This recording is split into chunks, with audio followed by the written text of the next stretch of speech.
Well, good morning. It's good to be with you guys this morning. As John had said a few minutes ago, this is the first time I've stepped on a podium like this, so this is a unique experience for me, so I appreciate your all's time in doing that. Thank you.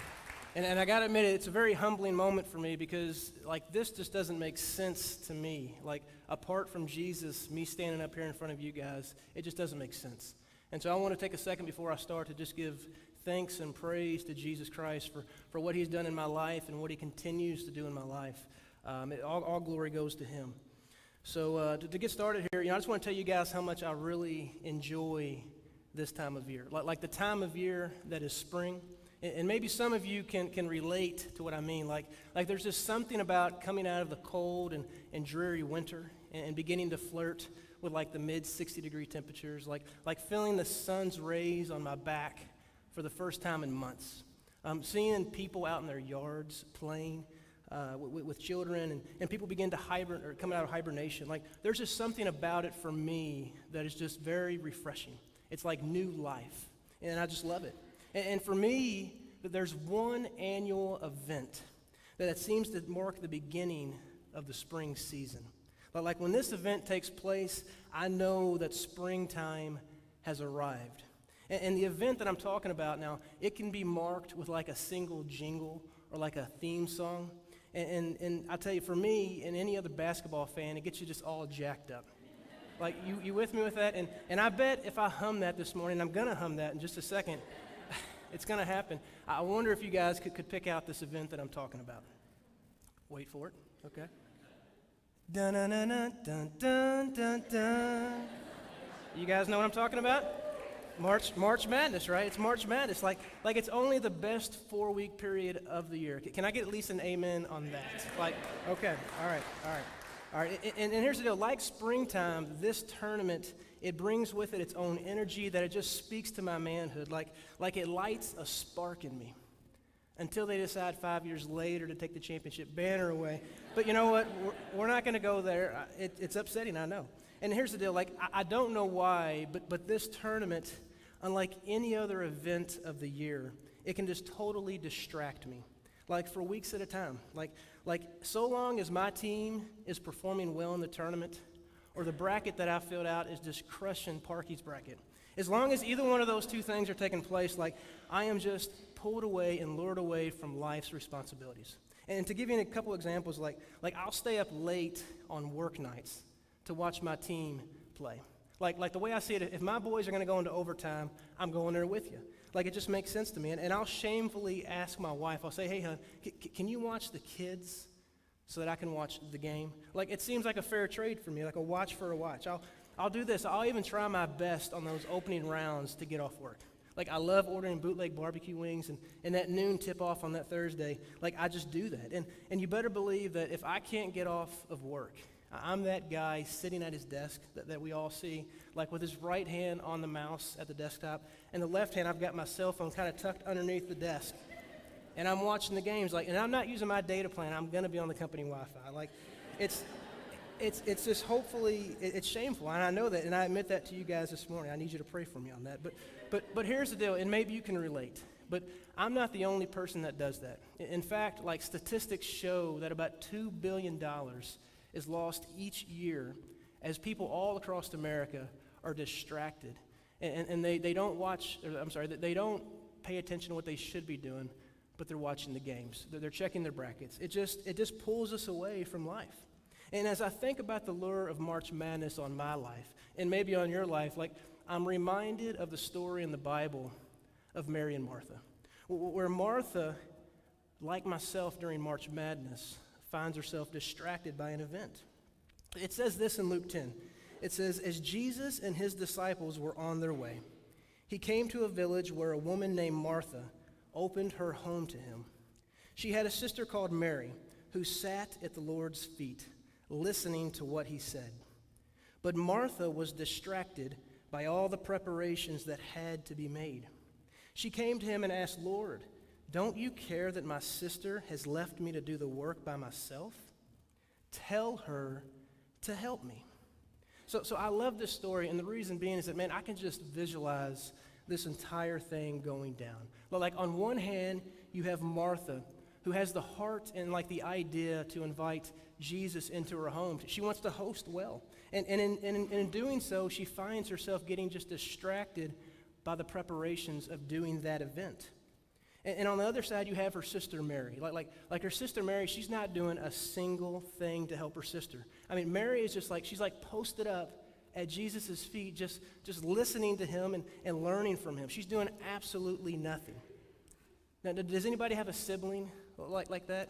Well, you know what? Let's not answer that question. Let's just answer that in your head. But here's the deal. Like I got to admit, at this point in the story, like when I first heard this story, I got to admit, I'm kind of on the side of Martha. Like, it makes sense to me, and it seems appropriate that she gets frustrated at the fact that Mary just isn't pulling her weight. You know, Mary is just flat out refusing to help her sister with the preparations. And here's the crazy thing is that Jesus, he doesn't see it the way that they see it. In fact, Jesus sees it the exact opposite way of Martha when he says this. He says, Martha, Martha, chill out, girl. Chill out. Okay, that might not be in the NIV translation, but he does say this. He says, Martha, Martha, you are worried and upset about many things, but few things are needed, or indeed only one. Mary has chosen what is better, and it will not be taken away from her. You see, and then Jesus drops the mic. Like there weren't mics back then, but that's how I see it going down. Like Scripture doesn't record it. But I wonder what were Martha's like inner thoughts. I mean, because she thought wholeheartedly that she was on the right track, that she was doing the right thing by serving Jesus with preparations. And let's be clear, like what she was doing in preparations, like we are led to believe those are good things. So there's nothing wrong with what she is doing. But you see, Jesus says that Mary, in sitting at his feet and listening and learning to him, Mary was actually doing the better thing. So you have a good thing and you have a better thing. And Mary was doing the better thing. And if you take a second, that's some real food for thought for us this morning that I want to kind of go into. And so what can we take away from this story? Like what is the main theme of that story? Now before I suggest what I think Jesus is saying, I want to be very clear what I think Jesus is not saying. Like, Jesus is not endorsing or giving us a free pass in life to be lazy and to do nothing. He's not suggesting that we shouldn't work to serve others as we would our own selves. That's not biblical. Like, on the contrary, Scripture as a whole is very clear that being lazy in a Christian's life is not appropriate, and it can lead to a host of unfruitful activities. So Jesus is not endorsing us being lazy. But what I think Jesus is saying in this story, it can be summed up like this. What Mary is doing in nothingness is greater than what Martha is doing in busyness. Let me say it one more time. So what Mary is doing in nothingness at Jesus' feet, Jesus says is greater than what Martha is doing in busyness or in preparations. And so what do I mean by this? Listen, I understand that we live in a culture in 2018 that prides itself on working hard and getting things done, staying productive and busy and checking things off that to-do list. Like I get that. And the reason I get that is because, man, I'm guilty of doing the same things. And I would agree that most of these things that occupy our time, like they're necessary, and that's okay. But here's the deal. Jesus says, and he gives us the wisdom in this story. He basically says this. He says we must be aware of the busyness in our lives becoming a distraction to the continued pursuit of a genuine relationship with Jesus Christ. That's what he's saying.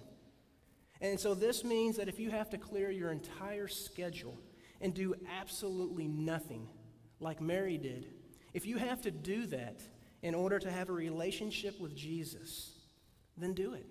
Like do it. It's so worth it. In this case, less is actually more. It says this in Mark 8:36. It asks this tough question for all of us. It says, what good is it for someone to gain the whole world, yet forfeit their soul? That's a tough question. I mean, let's be honest. And this morning, I'd like to pose a similarly tough question. I would say this. I would ask this. I would say, what good is it for someone to chase the busyness of this world, yet not chase Jesus Christ? And I admit, probably some of us right now, we have tension with that idea. But here's the deal. We've got to wrestle with that. Like, I've heard it said like this from a good friend that is here this morning. He said, Greg, he said, Jesus isn't something to be put on our to-do list. No. Jesus is the list. You see, there's a huge difference in how we see Jesus. And so if we acknowledge that there's a real need in our lives to slow down from the rat race and cut back on the preparations of life, if we agree that life's distractions have robbed us from knowing Jesus on a genuine level, like if we acknowledge all of that, what do? Like where do we go from there? You see, Matthew chapter 11, it encourages us to follow in Mary's footsteps and substitute life's rat race for rest in Jesus. It says this in Matthew 11, and they're in red letters, so let's make sure we listen up. It says, "Come to me, all you who are weary and burdened, and I will give you rest. Take my yoke upon you and learn from me, for I am gentle and humble in heart, and you will find rest in your souls. For my yoke is easy and my burden is light." Wow, like isn't that picturesque? And the first words in this scripture verse is the word come. Like that's a crucial word that we have to remember. The first word is an invitation. It's Jesus asking us to come to him. It requires movement or action on our part. And you see, he calls all who are weary and all who are burdened. Those are the people he's saying, come to me, come to me. And to be clear this morning, let's make sure we understand when Jesus says weary, he's talking about the physically or the mentally exhausted. When he says burden, he's talking to the people that are just carrying a heavy load in life. And so to make sure that we understand who Jesus is talking about, let's show this picture if we have it. So in this picture, is this mule weary or is it burdened? Like it's probably both, right? Like depending on how long he's been taking it, but can you picture that's you in the air and maybe your schedule to the right? Like we all relate to that. Now listen, I joke and we can laugh at a picture like that.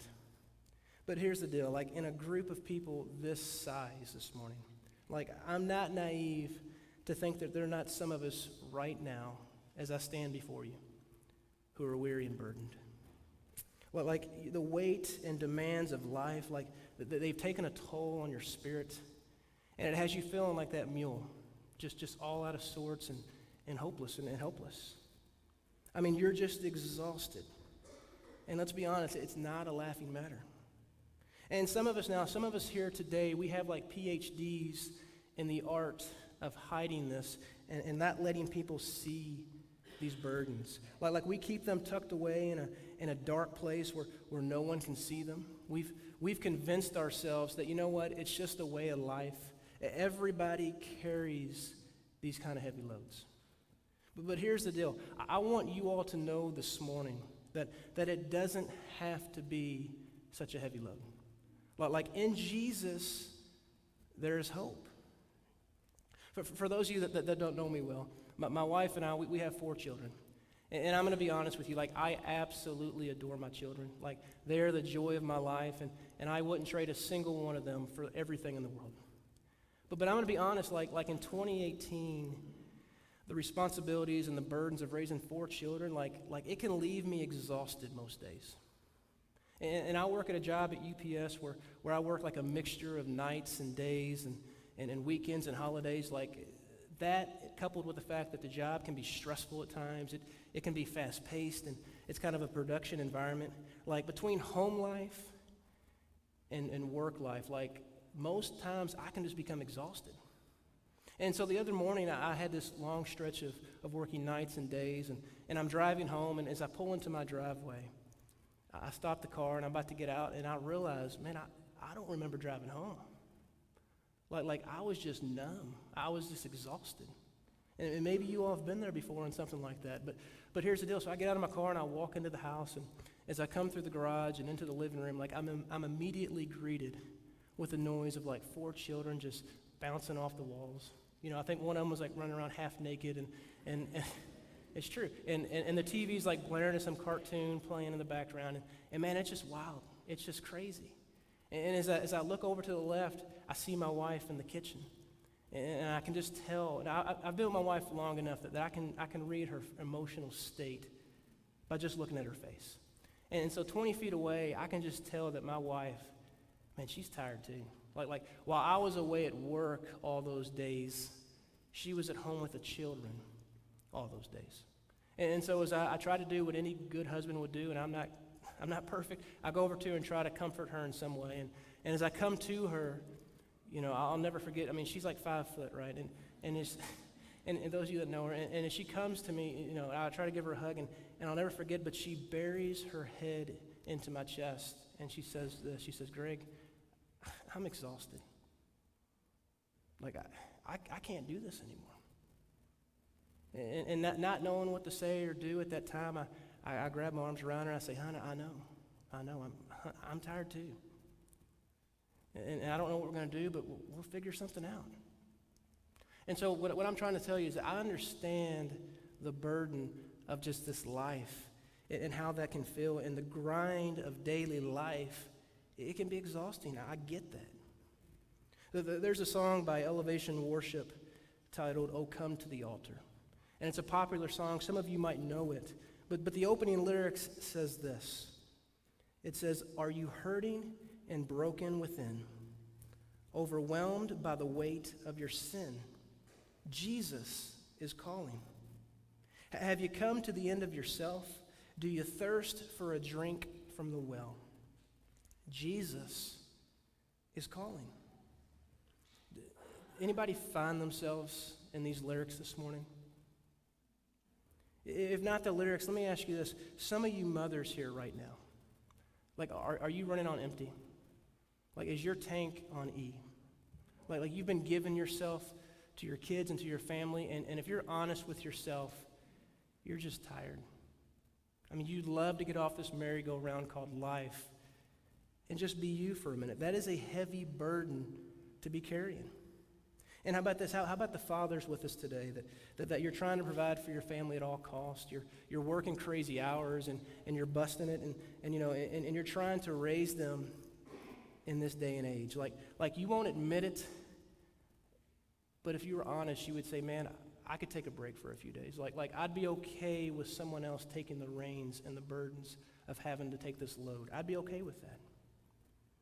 And some of us today, we're married. Like, we just did a marriage series, and let me ask you this. Do you find yourself straining with what seems like almost daily to keep your marriage alive? Like, I'm married, and I'll be honest, like, there are days that are struggles. There are days that we don't see eye to eye, and that can be tough. That can be a weight. How about this? Anybody here this morning with a painful past? Like, you just can't forgive yourself for what you've done in the past. And it's just eating away at you. I want you to know this, that you're not alone in that burden. And maybe this morning, maybe it's that you're not trying to forgive yourself. Maybe today you're wrestling with trying to forgive someone else. Somebody that just hurts you too hard, too often. And inside of you, you just have this resentment and this anger that you've just been harboring for years, and you just can't let it go. Like, I get that is a tough burden to be carrying all by yourself. And how about the financial responsibilities of life? Like, we all have to have money in 2018 to survive. Like, you made the mortgage payment this past month, but with rumors of cutbacks coming at work, you're wondering if you're going to make it next month. Like, that can be stressful. And maybe today you find your age starting to catch up with you, or maybe your health. You have a concern there, and you realize that, man, you're not the spring chicken that you once were. Your stamina just isn't what it used to be. I mean, you're tired like all the time. And finally, how about this? How about the burden of just trying to be you? I'm not talking mom or dad, brother, sister, friend, coworker. I'm not talking about any of those roles in our life. I'm asking, when was the last time you were able to just get a little R&R to be you? And so I guess what I'm saying is that if we're honest, we're all weary. We're all burdened. And so if we agree that Jesus is talking to us when he says come, like what's the reason that we would come to Jesus? You see, Jesus promises us that if we come, we will find rest. Like the word rest, to take a second to take that in because it might be a foreign concept to some of us. Like, doesn't that sound absolutely awesome? Like taking rest. And I want y'all to notice this. I want you to notice that Jesus doesn't say, come to me and I hope you find rest. You see, it's not a suggestion. Like Jesus clearly and with authority guarantees us that if we come to him, he will give us rest. I mean, it's like the old saying goes, you can take that to the bank. Now, I don't want to turn this into a farmer seminar, but it's important that we understand when Jesus says, take my yoke upon us, that we understand what he means. And so hang with me for just a second as I explain this. You see, a yoke in that time and even to this day is a wooden beam normally used between a pair of oxen to pull together on a heavy load. When a yoke is put on the oxen, they would be linked together, unable to separate for the benefit of both. You might have an older ox paired with a younger ox. The older ox was trained up and kind of wiser, go with me on that, knowing the routine around the field. And because of the overwhelming strength of the older ox, the younger ox would be forced to go where the older and wiser ox directs. You see, the yoke served as a way for the younger ox to learn the ropes of the field. And so when Jesus says, take my yoke upon you, he's saying this. He's saying, hitch yourself to me. Trust in my lead. Learn the ropes of life my way. And so if we come to Jesus, we take his yoke, man, we find peace and we find rest. And let's be clear that this is the kind of rest in your soul. Like it's the peace of mind you have knowing that regardless of life's circumstances, regardless, you are covered by the grace of Jesus Christ. You see, it's the kind of peace that we hear the Apostle Paul talking about in Philippians 4:7 when he says this. And the peace of God, which surpasses all understanding, will guard your hearts and minds in Christ Jesus. And be certain to notice this. Be certain to notice that Jesus doesn't promise or guarantee us that our life will be without burden. You see, that's not possible while here on this earth. But what Jesus does promise us is that your burden won't weigh as much as it did before. Like in Jesus, your burden will be lighter. And to give you guys an example of what I mean by this, I want you to consider someone carrying like a 40-pound luggage bag, okay? They're in the airport carrying this luggage bag, and it only weighs 40 pounds. And initially, the biggest strapping guy that works out at the gym every day, he can carry that 40-pound bag, no big deal. But after a few minutes, that 40-pound bag begins to feel like 400 pounds. Okay, the burden of carrying that is just too much for him. But then a stranger wisely comes up to him and says, hey man, like instead of carrying the bag in the manner that you're carrying it, like why don't you just pull out the handle, use the wheels on the bottom, and just walk that thing along the ground like a chihuahua, you know? Like Yo Quiero Taco Bell. Like, why don't you just do it that way? And let me ask you this, like in that scenario, did the weight of the luggage bag change? No. Like the weight of moving that luggage bag from point A to point B, like that remains the same. But because of the wisdom of the stranger, aka Jesus, and hopefully he's not a stranger to you, but because of his wisdom, it's lighter to the person carrying the weight of the bag. You see, such is your burdens when you find rest in Jesus. Your burdens, they're still there, but they are lighter under Jesus' watch. And so I got to admit, like this morning, I've been appealing to what's in it for you. Like the formula this morning has been this. It's been you shut out life's distractions. You come to Jesus and you find rest. And let's be clear, like, this is good. It's so good. But I want to caution us that if we're not careful, our motive can be extremely self-seeking. You see, we can easily forget that it's a two-way street. We can forget that it's about Jesus too. I'd like to tell you of a story I recently read in a book that my wife was reading about a young Christian man who decided that, God, he said, I want to spend more time with you, Lord. And to prove this and to set this up, I'm going to wake up each morning and I'm going to meet you in this room of my house. And let's come together there in this room and let's have fellowship together. Let's have quiet time and let's have prayer time. And the story goes on that the Lord was pleased with the young man's decision. And the Lord promised him this. He said, I will be in this room every morning. Meet me here, and we will start the day together. So morning after morning, the young man took a book of the Bible, and he read it together with the Lord. The Lord would tell him of its riches, and he would unfold its truth. You see, it was a wonderful time together between the young man and the Lord. But in time, like little by little, under the pressure and distractions of life's responsibilities, their time began to shorten. The young man, he would miss a day or two here and there, sometimes more. But then the young man described of a morning when, man, he was in a real hurry to get out the door. Anybody ever had that? And in doing so, he passed the room where they would meet, and he noticed that the door was ajar. And looking in, he saw the Lord sitting there all alone next to the fireplace. The young man said, Master, forgive me. Have you been here all these mornings? The Lord replied, Yes. I told you that I would be here every morning to meet with you. Then the Lord went on to say this to the young man. He said, the trouble with you is this. You've been thinking of the quiet time, of the Bible study and prayer time as a factor in your own spiritual progress. But you have forgotten that this hour means so much to me too also. That's a convicting story, right? And so what can we learn from that story? We can see that, here's the deal. We can see that Jesus longs to be with you. I mean, he patiently sits and he waits for you and I to come and sit with him, to talk with him, to rest with him. You see, it's not just about us.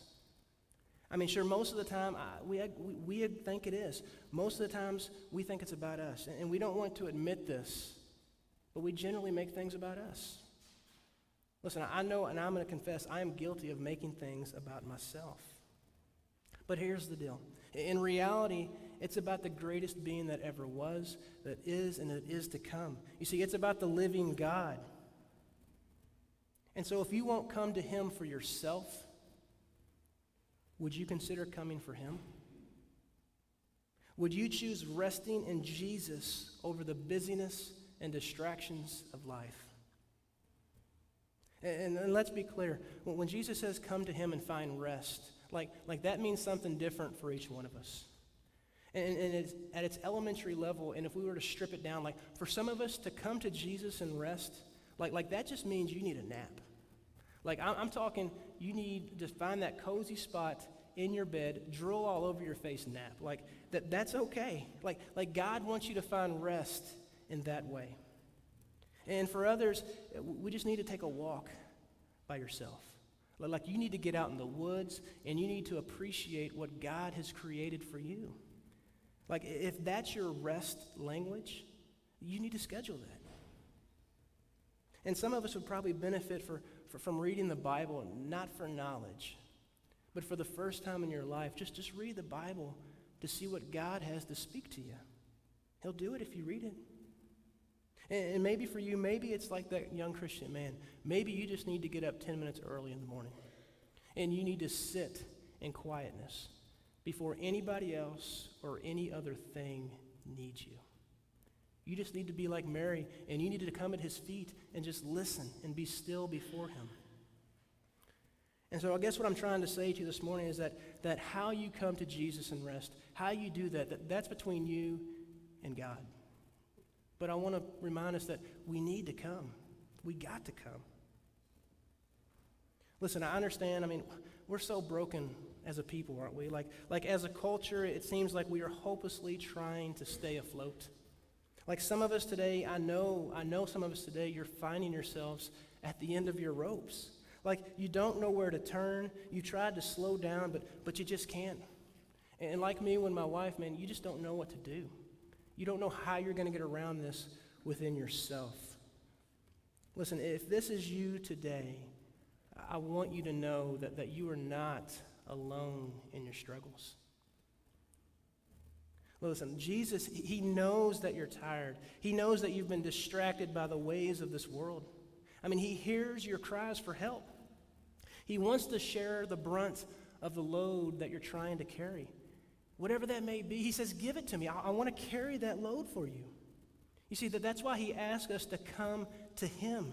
He asks us to come to him out of love for us. You see, Jesus is in the business of saving us from ourselves. It's what he does. He's throwing out a life jacket in the midst of us sinking in a great ocean called life. We are sinking, and he is offering us a way out. So the question this morning becomes this. It becomes, will you grab the life jacket? It's free.